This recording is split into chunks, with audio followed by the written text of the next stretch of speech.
Bonsoir, bonsoir, bonjour, c'est Congo News 24. Chers téléspectateurs, comme toujours, avant de commencer notre émission, nous disons merci à Dieu, nous disons merci à nos chers abonnés et téléspectateurs qui nous suivent partout dans le monde et en RDC. À l'ordre du jour, chers téléspectateurs, Mike Hamel, l'ambassadeur américain de retour, à l'objet États-Unis et 2020 eza agne action na RDC pour paix et kotana est bandiko. Toko développant une émission na biso do Mike Hamel na boyo ke émission le kaki akene ko kutana na Pentagone na chef brigadier ya américaine et puis azonga Kinshasa tindi message nde bozo mwana wana ete azongi bandeko. Beaucoup mon message naye, il est de retour à tiena Twitter naye bandeko de retour alors eza agne action na RDC. Toko développer une émission na biso pour et comita oyo bama solo nyonso na oya balkanisation makamwa tu eyo kana lisusuti. Do ma sola este et si la ba américain ba silisa ngombala moko. Toko développant une émission na biso. Toko le balisou chez téléspectateurs, Fati vient de frapper. Martin Fayulu pas de meeting. Fati soka frappé à le meeting exacté. Fati a petit message était meeting il y a le 17 et kozalati. Alors toko développant une émission na biso et zaya ko yinda parce que Kota la mouka bazolo rabasa la marche. Alors que Fati a lobi non, c'est non. Et lobi Fati, mouta ko chanjango, azati. Alors, toko développant une émission na biso. Alors, commençons avec le premier point, chers téléspectateurs. Alors, chers téléspectateurs, Fati, ndebozo mona lobi, Fati vient de frapper.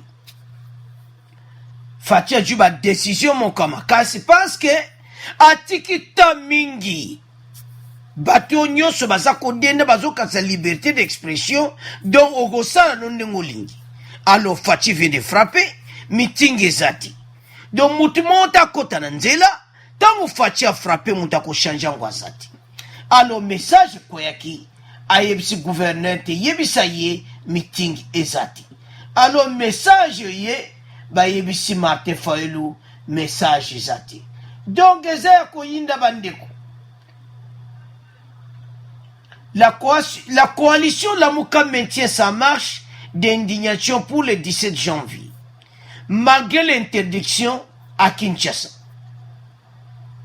Malgré ba pekisiye azolinga kaka sala marche. Ah. Oui, batu musu vraiment. Yo kasi ba ko changer ngo. Soba lobi non, c'est non. Selon Steve Kivwata, secrétaire général des Nouvelles Élan, parti d'Adolphe Muzito, coordonnateur actuel de la MOCA, a dit ceci, que l'interdiction de la marche en violation de la Constitution.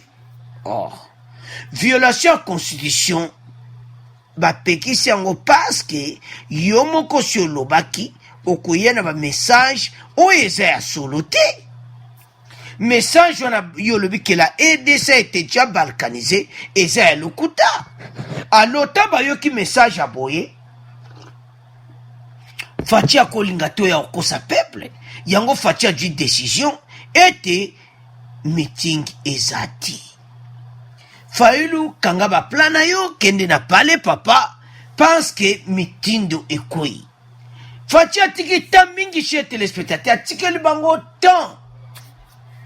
Biso, te baka valeur ti. Valeur wana so liberté d'expression. Il faut bon django na valeur. Bon django na valeur.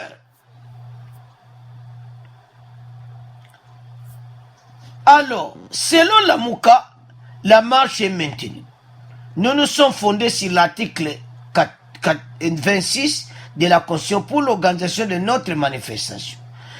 Alors, le gouvernement se fonde sur l'arbitraire pour l'interdire, sans aucune référence ni à une disposition constitutionnelle légale. Il s'agit ainsi, au regard de l'article 28 de la Constitution, un nom de manifestant illégal puisqu'il porte atteinte à une liberté publique, celle de manifestation. Nous sommes appelés conformément au vœu de Constitution à ne pas y obéir. Message quoi, bayebisi ke ekozala te. Donc il faut yoka yango ete ekozala te. Donc nyonso bazosala wana ekozala te. Bapegisi message ezala te, meeting ezala te, alors Martin Fayulu faut atosa. Bandeko, soki atosi te, ya makambo ekosalama, il va regretter parce que bayebisi yo. Et puis ayebi po anini baboyi. Parce que l'on va qui vérité te, tu as une émission parce que l'on va que en tout cas boba lana ke mission na biso ton dimité marche ekozala. Baboya qui marche wana marche ekozala te. Le kola marche ekozala te, alors il faut atosa. Il faut atosa que marche ekozala te. Considérez également que tous les Congolais commémorant en date 17 janvier 2020 les sacrifices consentis par notre héros national, Patrice Emery Lumumba, je ne saurais prendre acte de votre organisation qui aurait du regard contexte politique actuel et susceptible de perturber l'ordre public. Alors, Bazana a raison. Getiningo bilayeli message we witina likolo. Bayebisi que état actuel. Parce que Martin Fayulu, à l'obina peuple, le pays a été déjà balkanisé. Pourquoi qu'on sa peuple? Pourquoi qu'on nous permettre de faire la marche à bout? Ozoko sa peuple. Et puis, bazo tika yo pour ça la meeting, na makamba lokuta, que la RDC a été déjà balkanisé. Alors, les messages étaient marche et kozalati. Chers téléspectateurs, marche oyo, bango il faut ba yoka. Il faut ba yoka, parce que, meeting de ce que quoi, parce que yé mon quoi yé makambo was lobaki. Na conférence de presse na yé, à lobaki te il faut ezala. Tel que prévu, la marche devrait participer de la place Pascal de Massina jusqu'à la statue de l'ancien Premier ministre Lumumba, à l'échanger d'illimité. Bon, t'as la place Bakangakaï. Marche ya lobby ça pour na honneur ya Lumumba. Mais na conférence de presse marche ça pour na balkanisation. Oh, Papa Fayulu. Et ça peut que bank sanga ko mona maloba na yo. Awa bozolo ba ke marche ezali pona Premier ministre abiso ou ezali ote biso nyonso oyo atika vraiment sangona RDC Patrice Emery Lumumba. Au lobby qui va la marche pour la commémorer journée wana. Mais au yel sur lobby était na conférence de presse qui dit que marche le 17 et zapo non à la balkanisation. Le pays a été déjà balkanisé. Donc aux autres il y a confusion à peuple, moto à peuple donc ah, finalement, Fatia dit décision. Tala, Batouamona mona Fatio, Azutika, la faible côté. Non, le président de la République a dû avoir un message de Nathan. Et puis, Azonga Asimate, Ndenga lobby qui marche Kozate, Kozalate. Martin Fayulu, il faut Keba à sa marche. Toko linga te peuple congolais ba kene ko zoka na ba gaz lacrymogène. Ndeko congolais wa yo ka message oyo ko bimate pona marche wana. Parce que makambo wana eza ya lokuta alobi ete bazo bima la RDC a été déjà balkanisée. RDC a balkanisé te. Alors marche ko zalate ba boy yango. Yonde ko zolanda biso ko kende marche wana ti. Vanda na ndaku kokende marche wana te. parce que la RDC n'a pas été balkanisée. Et puis les sous awa message wutina la muka balobiete la marche du 17 janvier, c'est pour commémorer le statut de l'ancien premier ministre Lumumba. Mais la conférence de presse a lobiete message on est allé pour la balkanisation. Batubayebi que yokosi ya on va péquer ces marches. On ne demande pas au gouverneur de la ville de s'occuper de la commémoration. Il a lancé les salons ici, mais la ville est extrêmement sale. Babani Sukofinga Makambu, gouverneur à Salaki, il y a Bopeto. Alors, Kinshasa Zaka salité, malgré, mais beaucoup de ma bango mon colonini. Ah! Donc, na moni bino bozo ya ezate ki bo sala vraiment vraie opposition. O e komika po bocha désordre et de ce côté na désordre, ben investisseur bakima. Non. Bakoko gouvernement koko accepter angouti. Batiki tan mingi yango ba lobie kozala te. Fati vient de frapper meeting e kozala te. Aïebsi gouverneur Aïebsa Bango, meeting et kozalate. Alors, bande koza mawa, comme on a insistance à boyer, et puis à Zolo Bakeki, ça on peut le voir au pète Zaka Saliti. Ah. Nous allons marcher, c'est un jour de notre héros national, et nous allons marcher pour dire d'abord, non. Bozo marché za pon héros national ti. Botika koko sa peuple.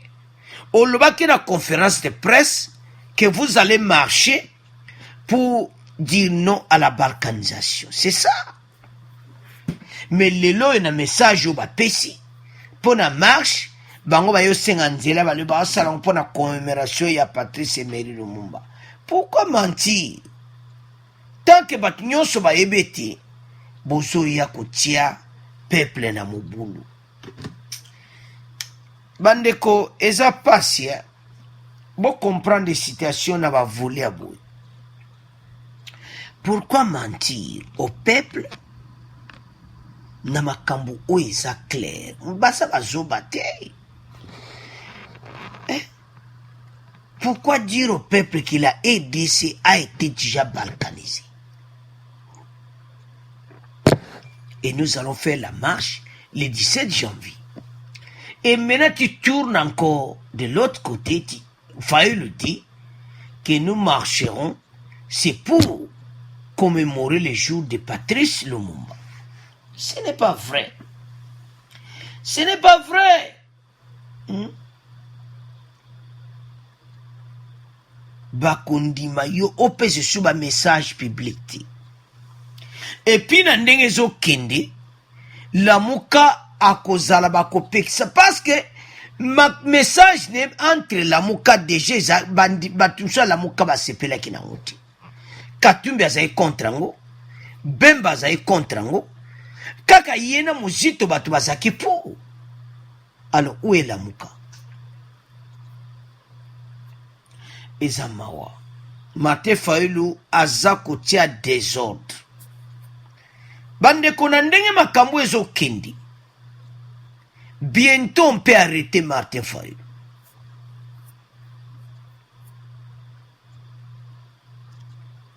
Soko tiena mutu makasi bako kanga ye. Alobi ke yifa kene marche ataba pekisi. Congolais wazolanda message oyo. Yebisa bandeko nyonso ete mutu akende marche wana ti. Pourquoi bakende ti? Parce que Martin Fayulu na conférence de presse alobi ete ba marcher EDC eza déjà balkanisé. Mais un message ya lokuta. La EDC n'a pas été jamais balkanisée. C'était Makamo alobi qu'il y avait un plan. Quand on dit un plan, c'est-à-dire les Cambouane salamati. La Kabylie avait un plan, nde Yalouba qui mei et salamati. Alors pour venir na meeting, oya devant le peuple, oloba que la RDC a été déjà balkanisé Fayoulou, osa vraiment, osa na faute papa. Kokendete, yebisa ba, nyonso balanda kayo ete meeting kozala te.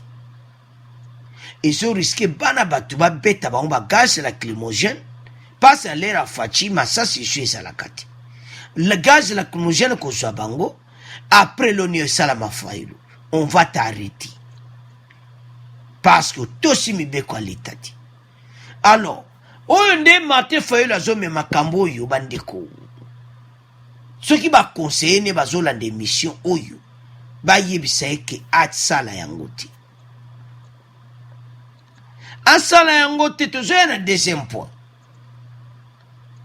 Soki makambo este sili ba américain ba vanti mboka oyo na ba européen Martin Fayoulou soko sala kimbeba ou bien peuple azoka ki peuple akufi yo ba okende place à mabe. Parce que état de droit ezako yaba mindele bali ba ko vanda simana yango. Les Américains, les Européens, babi, état de droit RDC, bako samsa mutu nyonso na RDC. Parce que fatua le baki faut samsa na RDC avant même makambo kene na CPI. Alors, bon bazo ka message, ba pekisayi. Qu'on dit à Martin Fayoulou de ne pas aller. Et ça très dangereux. Et ko bebsa makamune nyonso. Et puis ko tikala na ba archive et abomisa batu.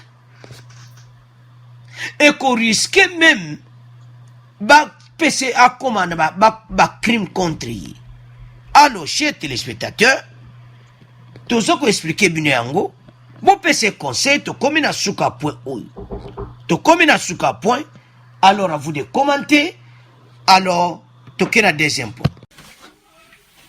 Alors, chers téléspectateurs, comme il y a un point d'abisso, il y a intervention armée américaine. Tu as vu une émission passée d'expliquer bien été. Mark Ama Oaza ambassadeur américain à RDC, à Kenakina, États-Unis pour la Masulu. Tant comme qui va soler kitoko na brigadier wana ba soler vraiment très bien. Ma soler le ka kitoko.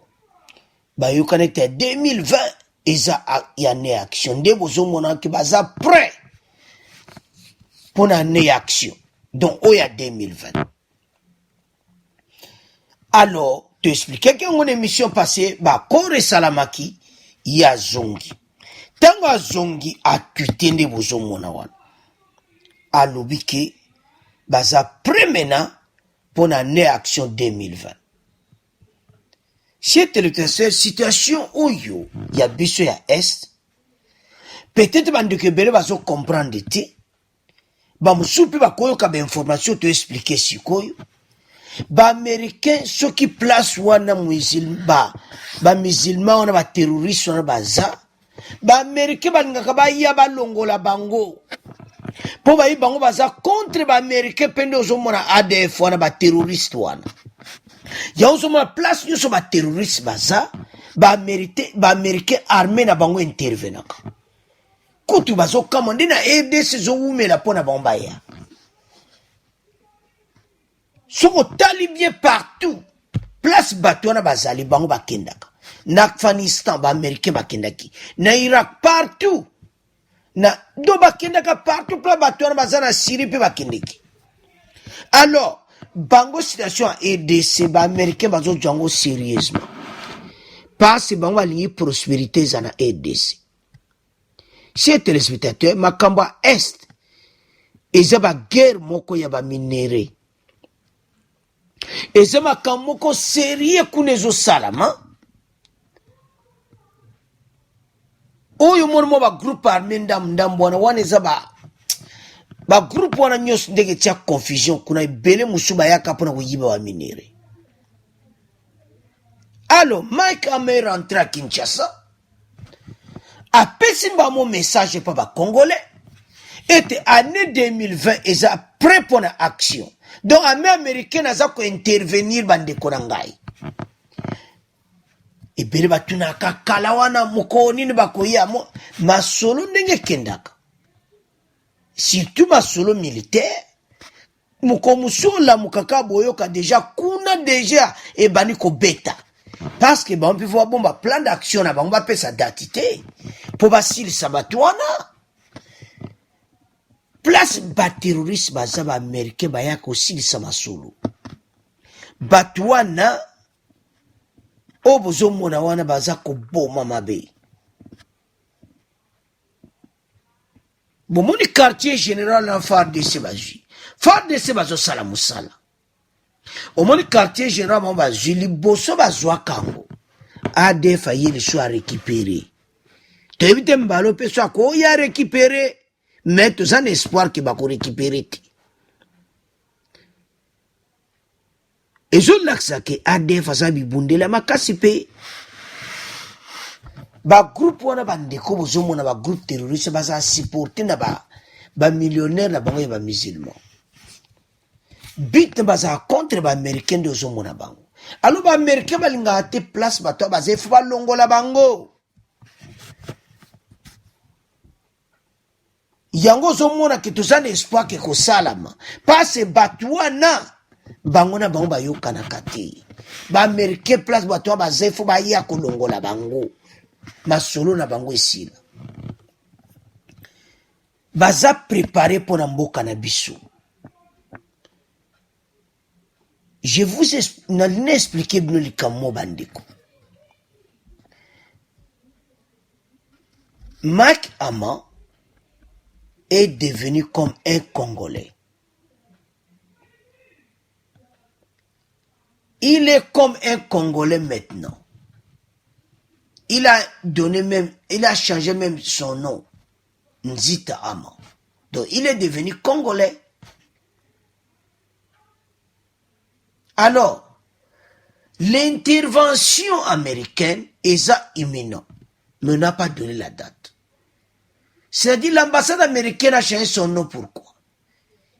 Il a confiance à Félix Tshisekedi. L'arrivée de Félix, il avait dit qu'il y a un nouveau vent qui souffle en RDC. Chers téléspectateurs, il avait dit ça, qu'il y a un nouveau vent qui souffle en RDC. Mopepasika. Alors, chers téléspectateurs, nous savons très bien que Bissonios nous en a passé pour l'Est de la RDC. Ça fait mal que nos compatriotes, bande konabiso, qui sont à l'Est, va continuer à vivre ma vie wana. Insécurité. Ba maman mwa ba ke bilanga zati. Ba maman na village ba liaka na bilanga.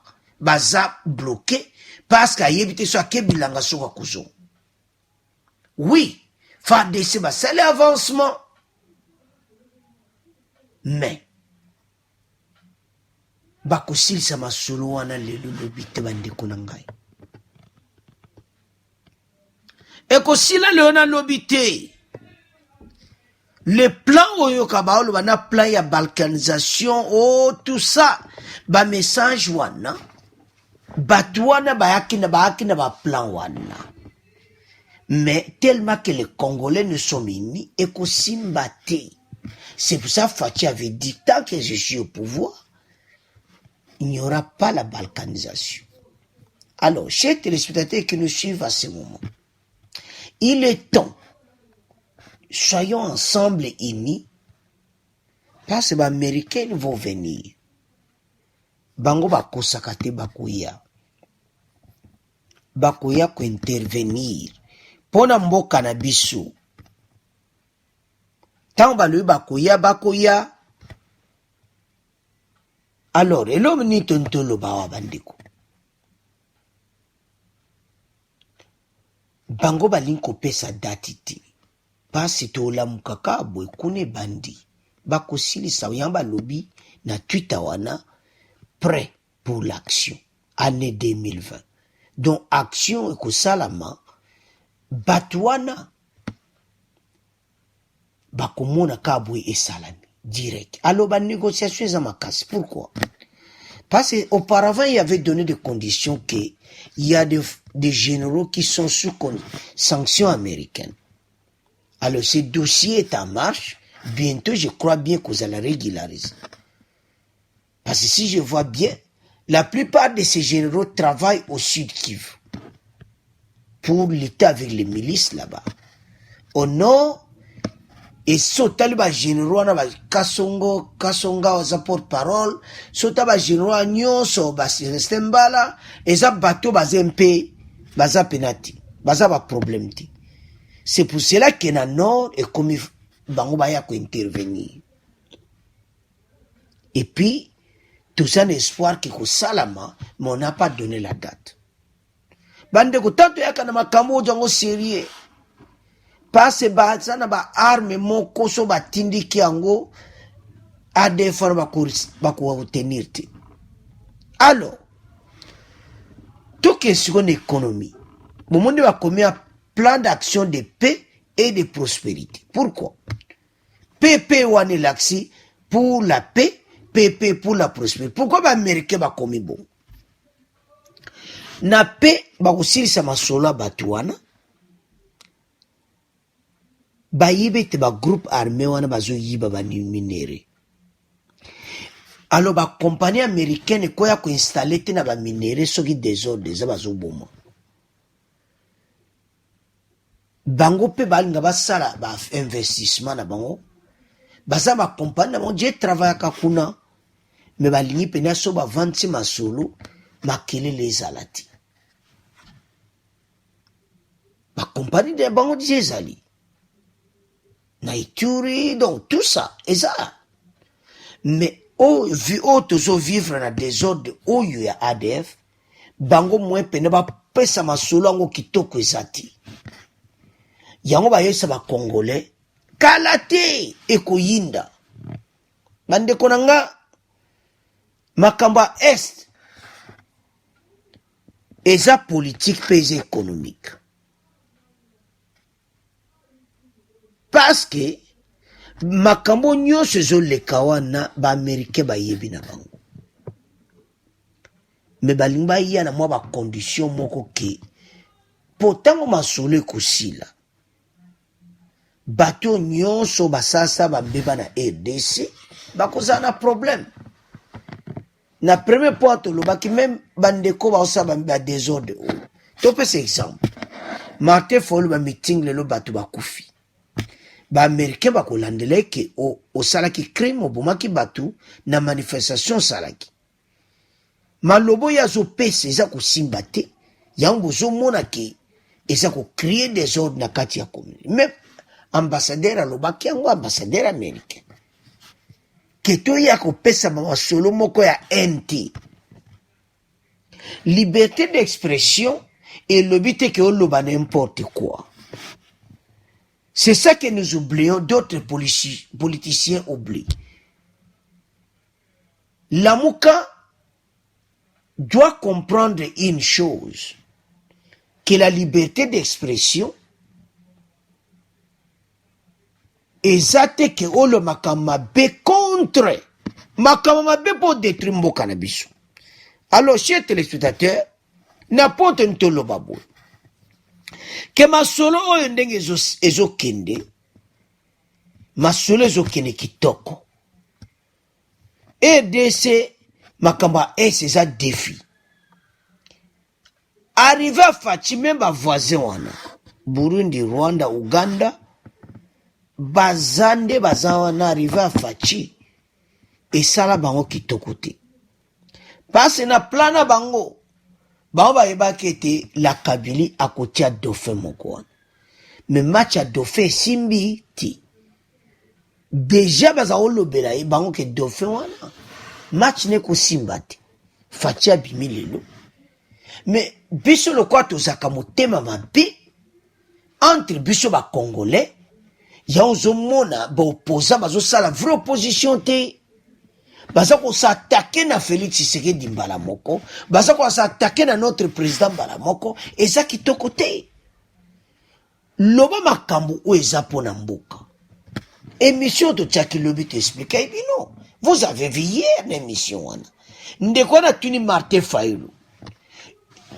Yozo le baka balkanisation, mais notre garant de la nation, Félix Tshisekedi, avait dit ceci. Que tant que je suis au pouvoir, notre pays ne sera jamais balkanisé. Fayulu quoi répondre en bien que, à que gauche, droite, il a amené même un livre. Pour expliquer. Alors, biloko ndenge wana jour masula est ko sila e ko yela yengai. Alors, tous on a dossier na biso. L'armée américaine se prépare. Bakoya. Alors, chers téléspectateurs, dans ma solo wana ekosila. Oyo nyonso ezolobama wana ekokoma histoire. Mais mokolo ekosila. Ba américain de baza koya kovanda kuna. Eza ba européen pe ba ko intervenir. Un jour tokoyoka yango. Batu ebele oyo bakanga ye bango na bambeba ekoyindela bango. Po bango so bayeba okenoki te bakozala nano awa. Bino nyonso tozoloba tolobi. Désordre esalama mpona nini. Fati moya travailler ezate parce que bazomema situation à est na bakomisa pays na désordre.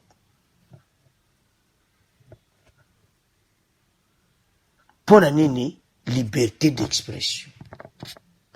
La liberté d'expression yango toza kobebisa. Tozobebisa liberté d'expression na biso. Tolobi oyo toshange otia peuple na mobulu.